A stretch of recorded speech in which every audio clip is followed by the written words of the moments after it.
We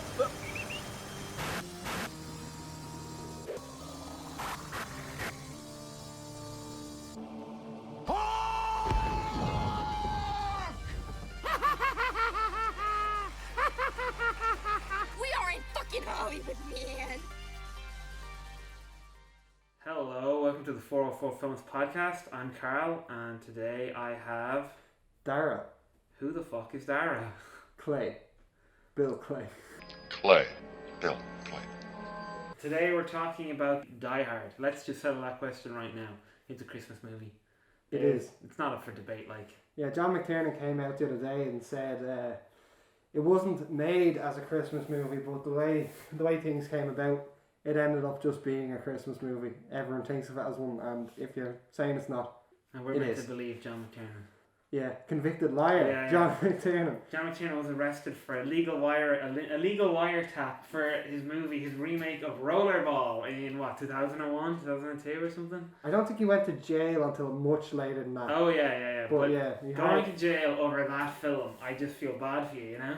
Yeah, like he hired a private eye, I think, to I don't know. wiretap his producer because Every episode coming up to this, we've ended up talking about some sort of, I guess, true crime thing. I am not an expert talking about it, you know. John McTiernan's people slap us with some sort of lawsuit, you know. I feel bad. But Welcome they're to not listening. welcome to the 404 Films and True Crime podcast. Yeah. And he's convicted, so it's not alleged. We don't have to pussyfoot around this. The man spent I don't have to apologise to you. The man spent 12 months in prison. Well, what he lacks in truth telling, he makes up in filmmaking, because Die Hard is not only one of the best Christmas movies, it's one of the best action movies ever made. Probably one of the top 5 or top 3 action movies for me. For me, as far as action movies go, I might even put it like As number one, to be honest. No, it's very... Every time I watch it, I kind of forget how good it is, because it's like... I've been saying this in the podcast before, like a popcorn movie, but it kind of goes beyond that, and it's just kind of fantastic in general, because it's like... It's got good character development, but it's got a certain level of action that's very... how do I say this the most pretentious way possible? Palatable? Where you can actually see what's going on, and you can actually feel the impact of stuff, rather than just shaky cam or a big blur of muscles and squids. And this movie kind of broke the mold in that it was like one of your first everyman kind of action movies. Yeah. Well, look, he's balding. Bruce Willis is obviously... Look, if anyone that doesn't know anything about this movie... If you go into this movie knowing nothing, you should only take away that Bruce Willis is bald. Bruce Willis's first kind of major role... Well, it kind of is. He only it did is 2 his first role. He did like a few yeah. roles in like Moonlighting, which is some TV show though. This was like a third film. Wasn't Moonlighting a TV show though? I thought Moonlighting was one of the TV shows, and then he had a few small roles in other movies that didn't. Yeah, he had Moonlighting, which was his TV show, and then 2 roles in pictures. Yeah. Motion pictures. The pictures. Oh, we've made it now. I'm doing cocaine. The pictures. Speaking of cocaine, he actually did a guest star spot on Miami Vice one time. He was like a drug kind of kingpin asshole husband. He had a very Italian American accent, which is really weird as well. And now he has the vest to match it in Die Hard. Hey. First of all, let me just explain the movie. You know, for anyone that doesn't fucking know what Die Hard's about, it's about a New York cop who comes to LA to visit his ex-wife or his separated wife. Yeah.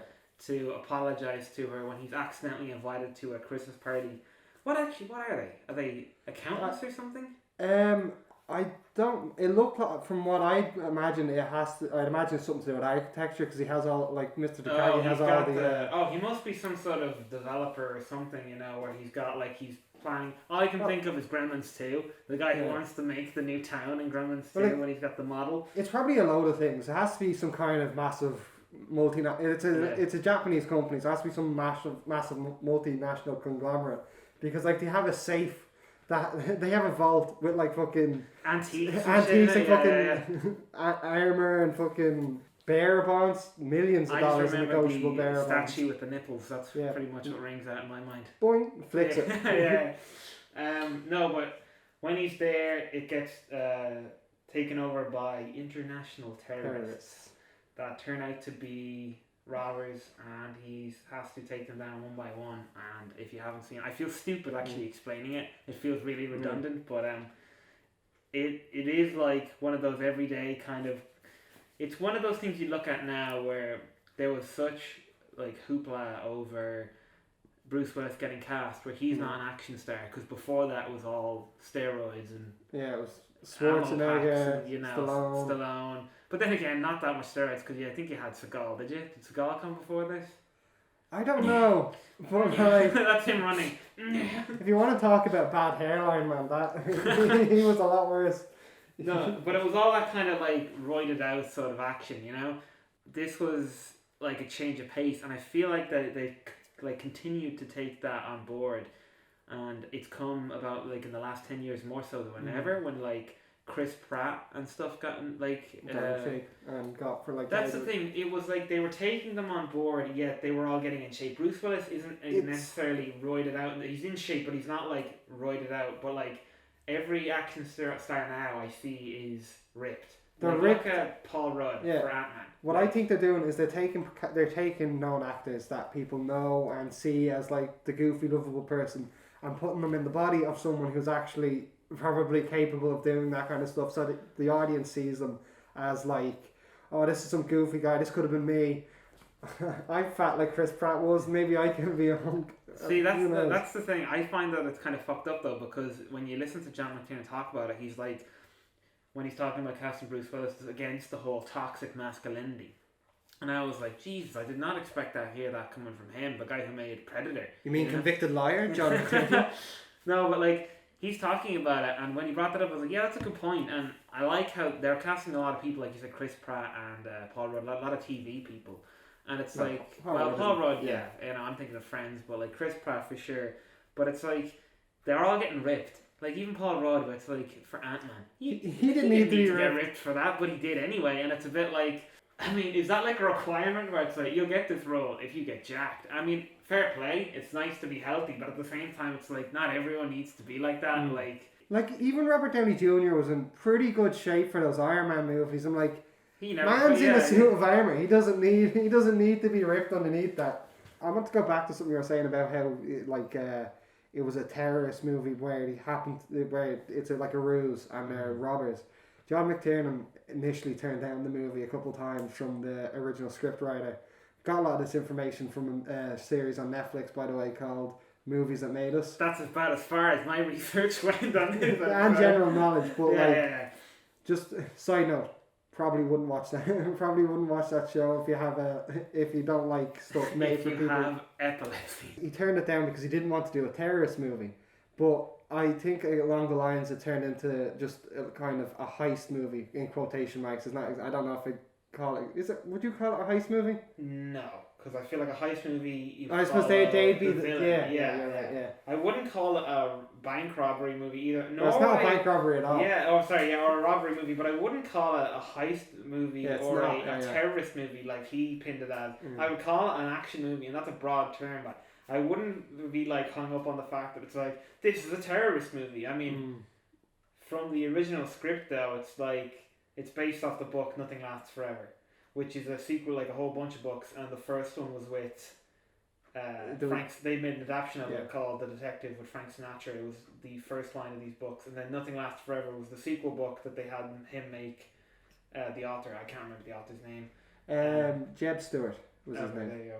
When they did the sequel, that was like years later, and they had a contract that they had to offer the role to Frank Sinatra as a sequel, and he turned it down because he was too old, which I was really shocked about, because Frank Sinatra seemed like a bit of a bastard.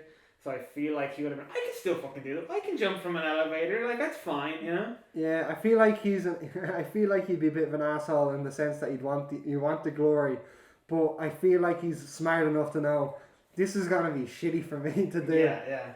Like if he got into that movie, there would absolutely be no elevator scene. There'd be no feeling like a TV dinner. He just Frank Sinatra doing the Yippee-ki-yay line.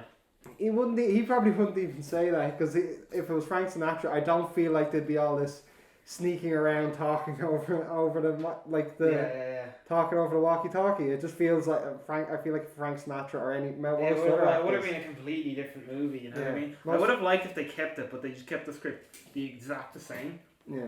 So it was like Frank Sinatra's going to go meet his wife that's much younger than him, you know. It's all the same stuff, you know, where it's him talking to Alan, you know? He has the gun on the plane. I've been doing this for 11 years. Not fucking longer than 11 years, You man. started as a cop at the age of 50. What the fuck? The original movie, though, or the original source material, is much different, a lot bleaker. And when you watch the movies that made us, they talk about how much they intended to lighten it up, and how even the first writer of the movie was fired from it because it like needed to be lightened up so much, and he just wasn't able to put the comedy in that the second director or the second writer was doing. Because like the book ends with, instead of Hans hanging out of the window at the end of the skyscraper, it's his daughter, and he lets her drop. And I hear as well, his daughter in it was like a bit of a drug addict. She was kind of like the Ellis character that did a lot of cocaine and stuff in it. Hans, Bobby, I'm your white knight. Best character in the movie, hands down. Sorry to sidetrack I'm your us white there. knight. Lots of coke. I mean, surely that's another coke reference in it. Like I forgot how explicit his kind of drug use is in the start of the movie, where it's very clearly just him doing coke. Oh yeah, sure. Like You know what I mean? when John McClane comes into the office with Mr. Takagi, he's doing lines of coke and wipes away. Yeah. That, and then like just the real references, like even the "I'm your white knight." I don't know if I'm reaching there, but I'm gonna. I feel like that's a reach, but who knows? I'm your coke knight. What? But I just want on that note, like, because that movie kind of has explicit drug use. What I like about it is, and this is me getting very kind of hipstery and very kind of like old man yells at clouds when I say they don't make movies like this anymore. And before everyone's like, the bloody liberal media, you know, it's to do with the fact that you wouldn't get a movie like this because of its runtime. It's like 2 hours and a half or 2 hours and 10 minutes.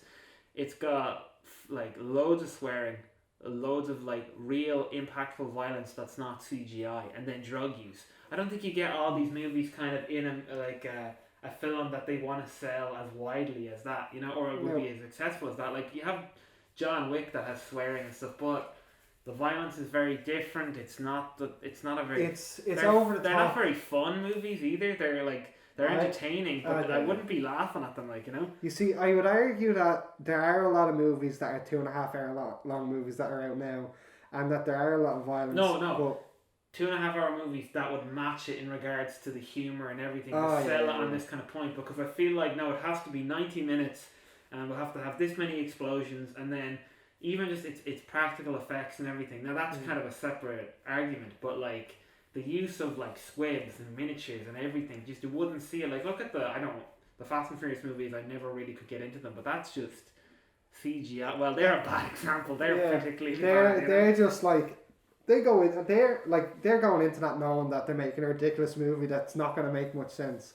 And when you talk about some of the successes of Die Hard, so like a lot of the big success comes down to John McClane being the everyman, and he can get hurt. He's walking around barefoot, gets glass in his feet. He's always in pain or fucking dripping with sweat the entire movie. The amount of baby oil on that, but.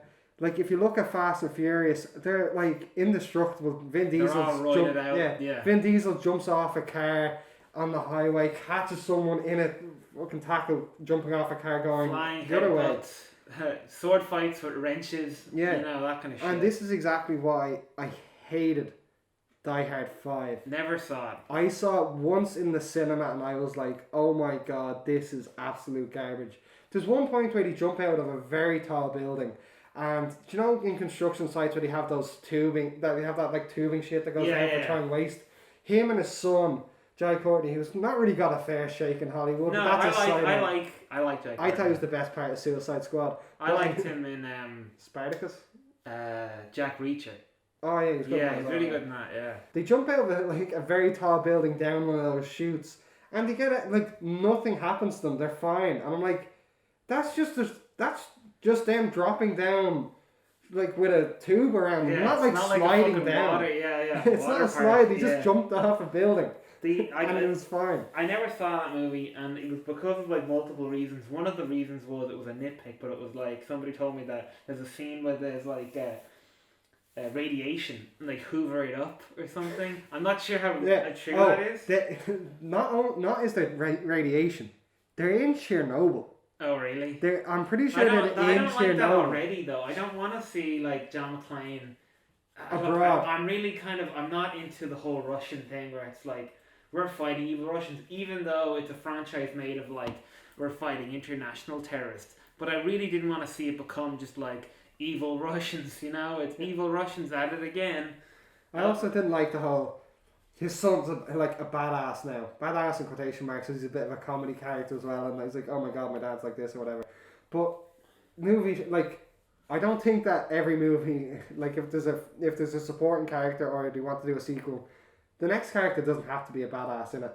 He should be more of an Well, I an think his everyman. son should have been played by Stallone. Honestly, I think that would have made perfect sense. A man older than him. He got Jason Statham. He did it with an English accent. He just thought, this guy's bald as well. And Jet Li as Holly. As Holly Gennaro. Gennaro McClane. Oh, on the topic of that Gennaro thing, she goes by her maiden name in that office. This is a nitpick in the first one. Yeah, this is a nitpick that I don't expect this to resonate with anyone else. When he goes into the office to find where they are for the Christmas party, the receptionist security guard says, "Oh, put the details into this touchscreen computer," which great technology for the time. This is how the audience finds out that it's not his wife is estranged and going by her maiden name because he looks for McClane. It's not there, but he presses the button for Gennaro, and he's like, "Oh," the security guy goes, "Oh, Gennaro, she's with she's with what? The Nakatomi party. They're the only ones in the building." Oh, no, is his name Nakatomi? No, his name is Takagi, but it's the Nakatomi Plaza, Nakatomi building, like the company. But he's like, "Yeah, they're the only ones in the building. They're on the 36th floor. Go head up." Well, I guess he had to say it before he could go up and just let some stranger in. If that was the case, a whole bunch of terrorists could have gotten into the building. Like, she gets back together with him, but then they have it later in the movies that they divorce in the end. I'm like, I hate when films do that, where it's like, they backtrack with shit, where it's just like, they got back together, isn't this great, they were meant to be together, and he apologized, and it's like, actually, no, let's not do that, you know? Yeah. But, this one is great. I like the sequel. Also the third one was made by John McTiernan. I can't remember who made the sequel. I think it's the same fellow that made Hercules with The Rock, isn't it? Hercules. Do you remember that film? Yeah. I never saw it. I never saw it. Ian McShane's in that as well. Yeah. It was directed by Rennie Harlan. He did Hercules with The Rock, and then he directed one of the biggest box office bombs of all time, Cutthroat Island. Haven't seen that movie, but if it's the biggest box office one of the biggest box office bombs of all time, I'd assume it's shit. I think you think differently about that though.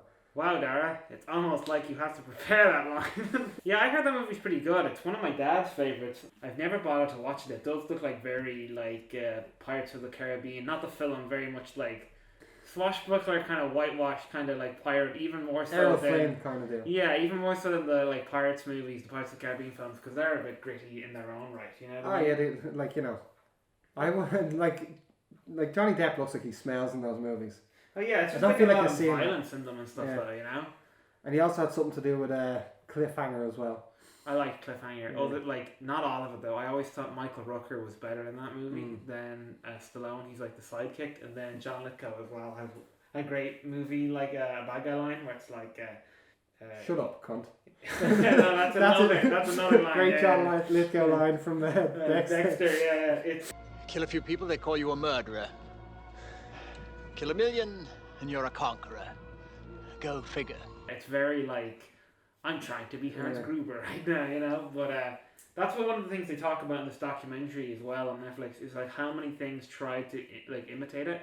And they kind of did it in a negative way, where it's like Die Hard on a boat, or Die Hard on a bus, or Die Hard. I kind of like all the Die Hard rip-offs. I think they're some of the better kind of action movies that came out. Speed is one of my favourite action movies. Speed is one of the best action movies ever made. And I didn't even see it in the cinema. And The bus that couldn't slow down. I think it's like Speed 2 on a bus instead of a boat. And I watched it while I was doing something as well, and I still thought it was great. Like, it captures that and Die Hard 3, made by John McTiernan, are a perfect combination, because they capture, I feel, like that Planet Hollywood kind of summer, I think, Hollywood vibe, you know, like a studio tour with Jeremy Irons. I feel like some movies that would fit that vibe as well, like stuff like Terminator 2. Yeah, it's like it just has this very warm, very kind of yellow orange kind of color tone to it, and it's like Falling Down. Has that in it, like that kind of heat wave look that to would it. be like more meaner than these ones, but like meaner, yeah. But I feel like it's something that you'd see on like a Hollywood. Like I mean, I'm always reminded in Die Hard 3 because the guy Jeremy Irons used to host the Hollywood studio tour in Disneyland. Oh, did he? He'd come on the screen and was like, "Hello, I'm Jeremy Irons." You know. That movie's amazing too. You don't care for Die Hard 2, but Die Hard 3 isn't. I love Die Hard 2. William Sadler's in it, and Franco Nero. You know, William Atherton, the best bad guy in all of Die Hard, makes a reappearance. I mean, Die Hard 2 feels like a proper sequel. Yeah, because a lot of the same characters come back. I'm sorry, a lot of the same actors come back. So Reginald Val Johnson. Reggie, I can call him Reggie because I know him. you and Reggie are tight, man. You know, bonded over your love of Twinkies. Holly comes back. I'm not even going to try to remember the actress's name. Bonnie Bedelia. There we go. So, like, a lot of them do come back, and, like, it's Robert Patrick's in it in a little bit as well, but, like, Franco Nero's in it. Like, how cool is that? Django is in it as one of the main bad guys. Now, he's kind of the sideline villain, but if you don't care for it, but I'm going to sell everyone in this film right away. William Sadler does naked karate. You know, if that doesn't sell you, just stop what you're doing right now. That was just a very weird time because I feel like there was more than one movie with the naked like karate kind of deal. I think there was at least some kind of spoof movie at the very least with Emilio Estevez. I think. Oh, that could have been in direct parody. It could have been a direct. It could have been a direct parody, but I think I've seen it. Him and Samuel Jackson and Whoopi Goldberg, isn't it? And Tim Curry's the bad guy. I don't remember the name of the film. It's like a Hot Shots type thing, you know, like Hot Shots with Charlie Sheen. The third one goes back to kind of, I guess, more in line with the first one, even though it's like less of a direct sequel because it's got the whole brother. It's Hans Gruber's brother. Simon Peter Gruber. He's Hans Gruber's brother. One of the weirdest delivered lines like in cinema history. But that movie's fantastic. And then even Die Hard 4, which is very modern, and they cut out a lot of the swearing and the violence, because I love that about the first three, is they're gory as fuck. And they also swear so much in it. Like, there's like a part in the second one where he kills a guy by taking an icicle and jamming it into his eye.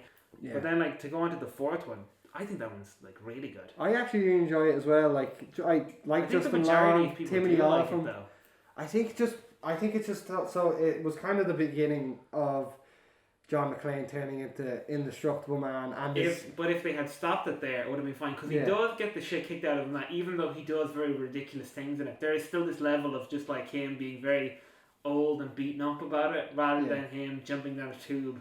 On a construction site, jumping off a building. And he cared. Like, that was the thing. I was one of the reasons why I didn't want to watch the fifth one, is that people said that the everyman thing was lost, not in the sense of him being indestructible, but he was kind of a dick to everyone. Like, he was like running down the street or driving down the street in a big Humvee. He drives over cars. People's cars. But like in other movies, there's like scenes where he'll be like, you know, sorry, we need to like, they take somebody on a payphone.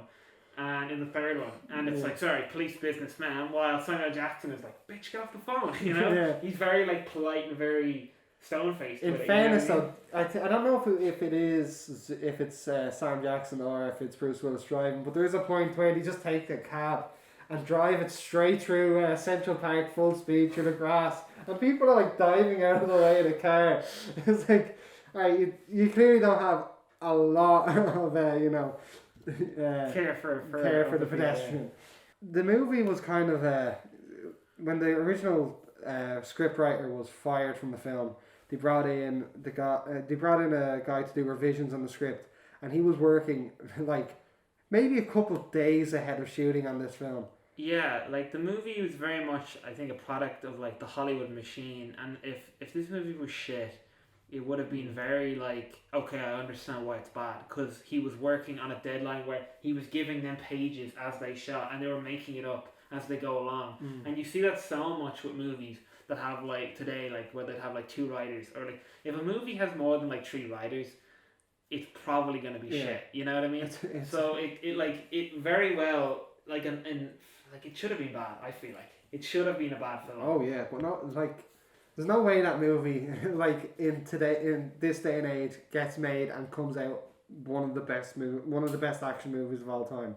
there's so much in that movie that you like. There's so many great lines and great aspects to it that you're just kind of like, how did they come up with this under such constraints? Like, I was about to say there's a scene with, like, the getaway with the whole ambulance thing, but there's an interesting anecdote with that, in that they kind of came up with the ending of how they were going to escape the building with the ambulance. It's in the back of the van that they show up in. But this was only written towards very close to the end of the filming. It was, like, and when like towards the very end, I think, wasn't it? That he just kind of pulled it from another thing that he wrote. Yeah, I was going to say that was a great idea, but when they went back to watch the first draft of the film, they see at the beginning of the movie when they all get out in the van, and you can very clearly see there's no ambulance in there. And like the director, John McTiernan was just like, who gives a shit? Yeah, who cares? I think that's kind of brilliant, because like, for a guy who like makes movies and stuff, the whole thing of like, well, the audience isn't really going to give a shit. And how many times have I been rewatching that movie since like I was younger? And how famous is, I've never noticed, nor have I ever given a shit. And now that it's been pointed out, I also don't give a shit. You know what I mean? Like, even though I pointed out the little mistakes where it's like, you see, like, because he's in his bare feet for most of the movie, he has little fake feet on, and I'm like, I didn't notice, I don't really care either way, you know what I mean? Has to happen. Like, yeah, like, that scene is amazing when he steps in on the glass, you know, and like, where they shoot out a bunch of glass, so he'll have to run through it towards the end of the movie. And I think that whole kind of last act has some of my favourite scenes in it. Like, it starts off where Hans, with his whole back and forth, that they're talking over a walkie-talkie, and he finally meets him face to face, but he doesn't know who he is. So Hans does this Californian accent, and it's so funny.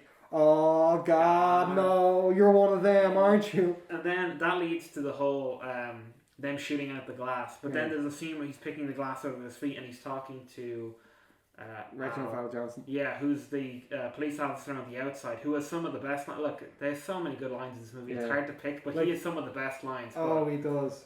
Great. I love the line as well. It's like, I wasn't the one that was just butt fucked on national TV, Dwayne. You know, like, that's what I mean by like the swearing in it. Of course, like the famous line, which is the yippee-ki-yay motherfucker, which is so underplayed in the movie. Yeah. Yippee-ki-yay motherfucker. That became the bigger thing on set when the reaction of it. Yeah. That's probably a reason as well, because when you watch it, and if it's the first time you're watching the movie, it's so insignificant at the start that it's like, when Hans says it at the end of the movie, it's almost like the writer quickly went off and wrote it in and gave it back to him because it was so funny on the first time they said it. Yeah. Like, there's a great scene when he's picking the glass out of his feet and he's talking to Al, and Al tells him the story about how he shot a kid when he's a rookie cop, which is so fucking good though. Like, I feel like it's just really like heartfelt, you know what I mean? Like, it's a very kind of like, makes the character very real, you know? I'm gonna butcher the line, but there's a part of it that was really good, where it's like, they can they can teach you how to pull the trigger, but they can't teach you how to live with a mistake or something like that. Yeah. No, it's a very kind of like, that's another thing where you have moments of these highs and lows and these great kind of emotional arcs in the movie, and that's what a lot of people are saying about the movie as well, between his character and John McClane, that it's a love story between two men, you know? Like, fucking, they come down at the end and he has his reunion with Holly, and it's like, oh, well and good, like 3 seconds of that, and then the camera just cuts Reginald Val Johnson across the road. He turns dramatically to camera and they start looking at each other and they make their way to each other in a massive hug. So much more time given to that resolution. Then they start kissing. Yeah. And then him and Al Powell hop in the limo. Hop into the limo at the end, but then kissing through the window to Let It Snow? Let It Snow, yeah. That's another thing with, like, they really do lean into the Christmasness of the movie. Like, so there's more than one Christmas song. This is Christmas music. Yeah, Christmas and holidays. Yeah. But like, the score in that movie is great as well. Like, it sounds Christmas. It's like the bells, and then it had like, not really a Christmassy part, but when they open the vault, that's an amazing scene. An amazing, and like, that makes me the bad guys in the movie are very like evil. They kill people in cold blood and really violently. So when Mr. Takagi gets his head blown off, it's beautiful. Like, big load of brains hit the windows and everything. But like, they're very ruthless, but they're also so kind of clever, and I love their plan so much that when the vault opens and there's this like the vault opens and somehow wind, like a breeze is coming from it, and it lights up gold, and they're like, the joy starts to play. Yeah.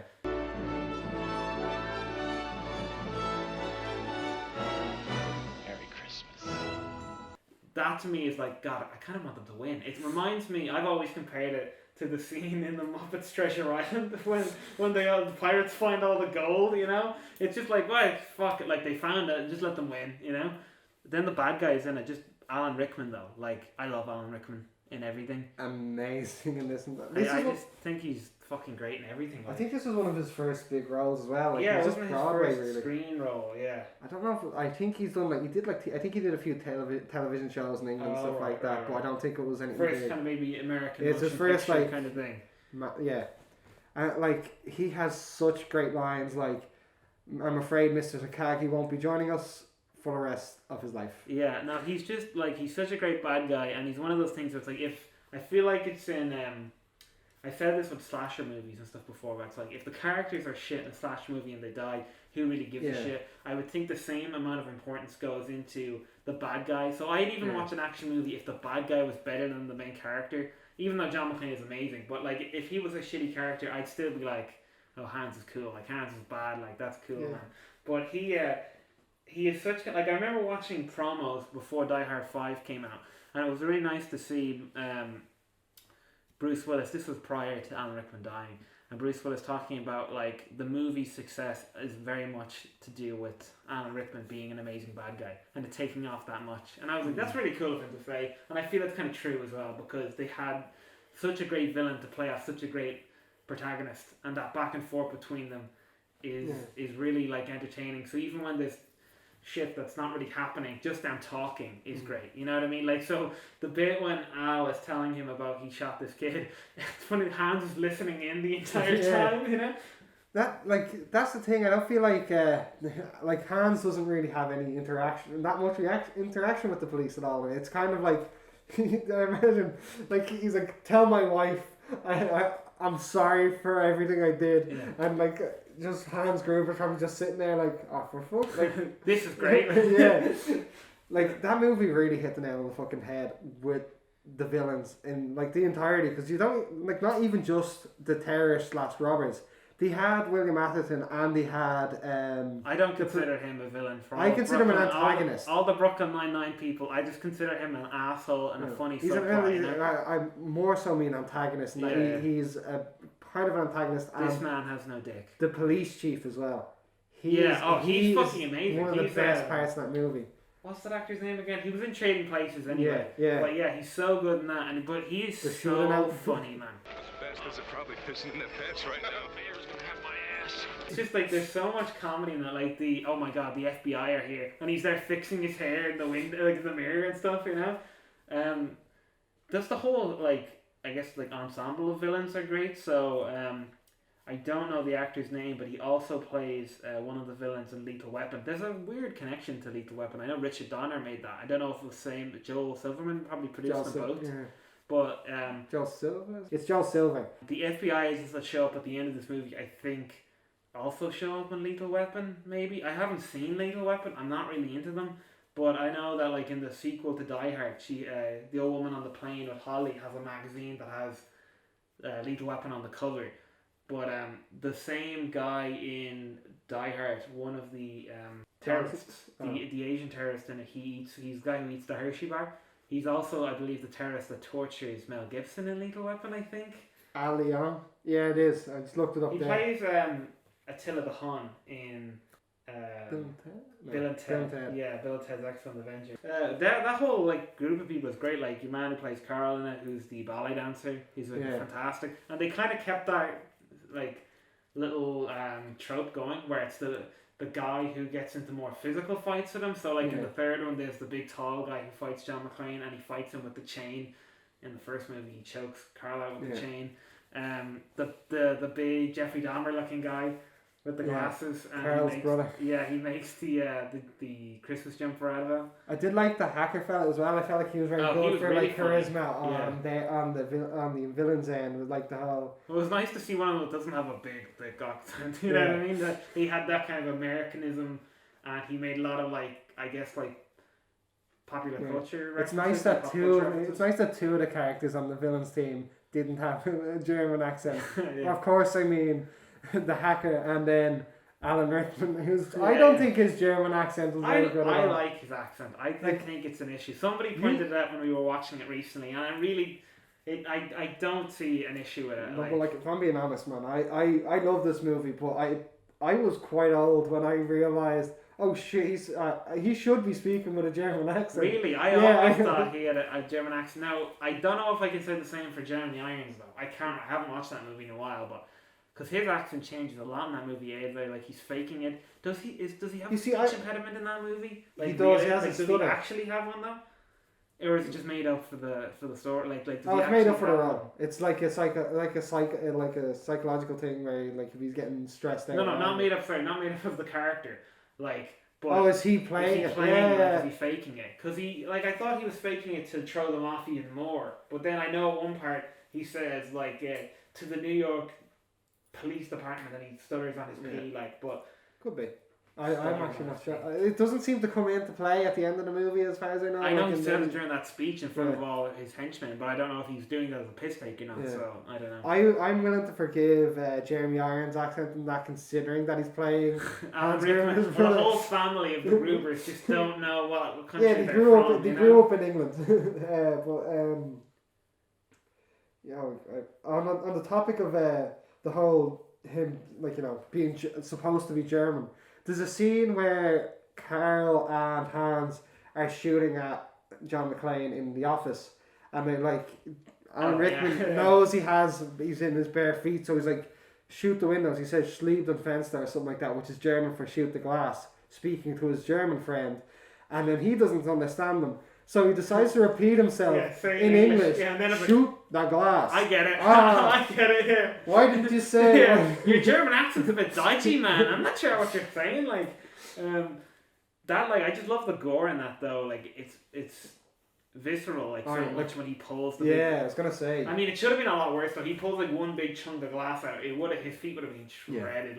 There's no way that man's walking about at the very least, and if not, he should be dead anyway from the fucking from all infection. I mean, from when he fell down the stairs, if he fell down a little bit wrong, he would have been fucked up. But there's so much great stuff in that movie, like the bit when he shoots the guy in the dick. Let's not forget about the bit when he shoots the guy in the dick. 80s movies were great for shooting people in the dick. I'd like it to be brought back. RoboCop. He blew that guy's dick to pieces, you know? Actually, that's a good comparison because they said that they went for Paul Verhoeven, who made RoboCop, before they went to John McTiernan. And I always find it funny because that would have been obviously a very different movie. Probably would have been more violent. But when you look at the two ends of those movies where, look, I'm going to spoil them both if you haven't seen either of them. Sorry. They're decades old now, so if you haven't seen either of them, it's kind of on you at this stage. Yeah. It's Hans Gruber falls off the... Because how do you end an action movie? How do you kill any villain? Have them fall off a big building or a cliff or something.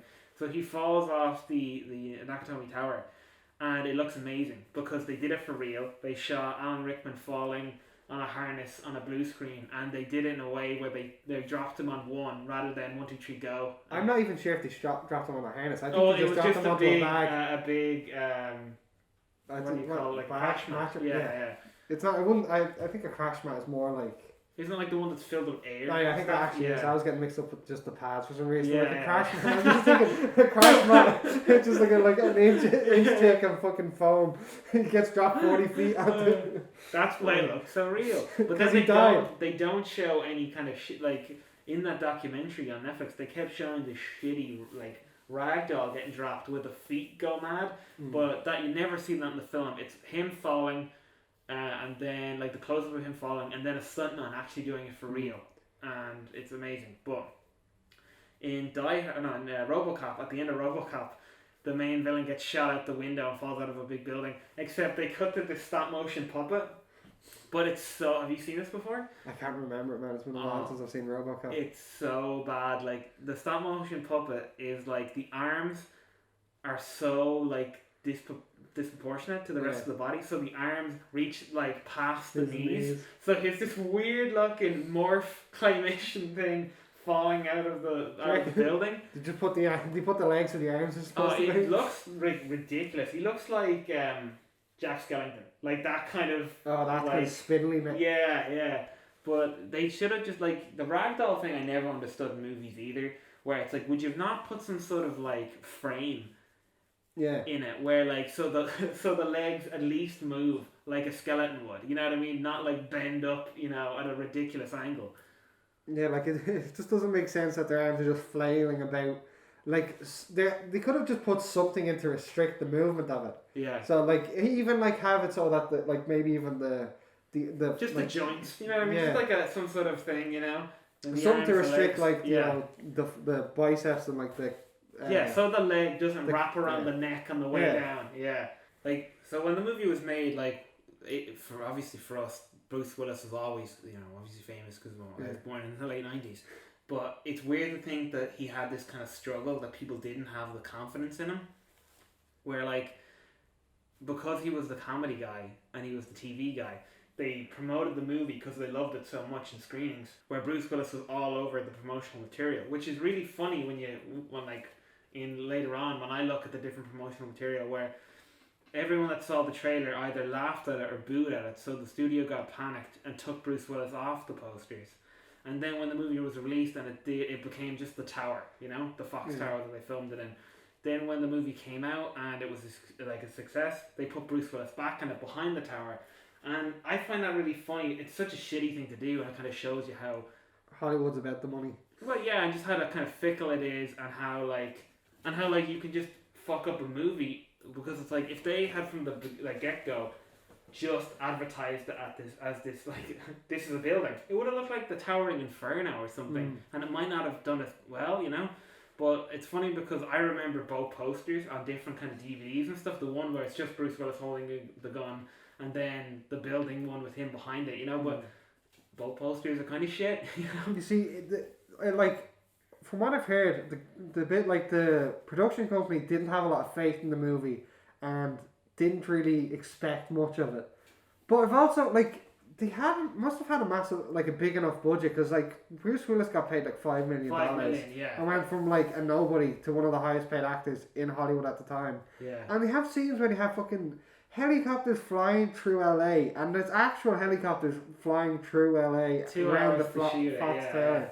And it's like how much money were they willing to splash on something that they didn't have much faith in and didn't really expect much from? I love that so much though, because I feel like it's such a foreign concept to us, because obviously we're living in Ireland, and the closest thing we'll get to is like, you know, they're filming First City down the road, or they filmed Love Hate in that bar. Do you know they actually had the lead actress in a Honda Civic? It wasn't actually fake, man. No, but like when you think about, like, they were flying the helicopter around and they said, okay, it's too dangerous, but even like they had the big spotlights shining up to the tower and all the shooting and the explosions, and like even like when you like nowadays, because people have like mobile phones and stuff, they're recording. Like there was a huge big explosion in the new Matrix movie that somebody recorded. Didn't you see that, where it's like they recorded this huge explosion in a street just from some guy's apartment, or even like Joaquin Phoenix walking down the steps. Ah, yeah. And like it's just so cool that people can see this stuff being made, you know. Yeah, like I don't really I was talking to you recently about this, about I didn't understand how they did the helicopter scenes, because I assumed it wasn't real. As I said, it was real, but that's really showing. This movie must have, like, it really shows how America's changed after 9/11, because those helicopters were flying really low, really fast, and really close to those buildings. And that looked very fucking dangerous. It's an amazing looking thing though. Like, it's just so cool that they could have done it. But like, that's reality. But the whole explosion bit that they did that with miniatures, never fucking knew that. I think that looks amazing. It does. I remember when I was asking about these, if you knew, I was just thinking, I don't see how they could have done, like, how they did the choppers going through, because CGI obviously wasn't there at the time, and I assumed it would have been too dangerous for them to ever let happen. They did that, and then I remember when I saw the explosion, I'm like, how did they do that? Because I couldn't imagine it being miniatures. Like, I didn't think the helicopters flying through the streets would be miniatures, because I didn't think it would look good. Because if you have like a flame, regular size shot to look massive, doesn't always look massive, and a helicopter won't, if it's a miniature, mightn't have the same kind of weight and look to it that a real helicopter would. Yeah. But somehow they managed to pull off the explosion, and it looks completely real. Oh, like entirely. Even like how it falls, and even like Terminator 2, which I think is one of the best made movies like ever, even has some miniatures that I'm kind of like, that's a miniature. Sketchy.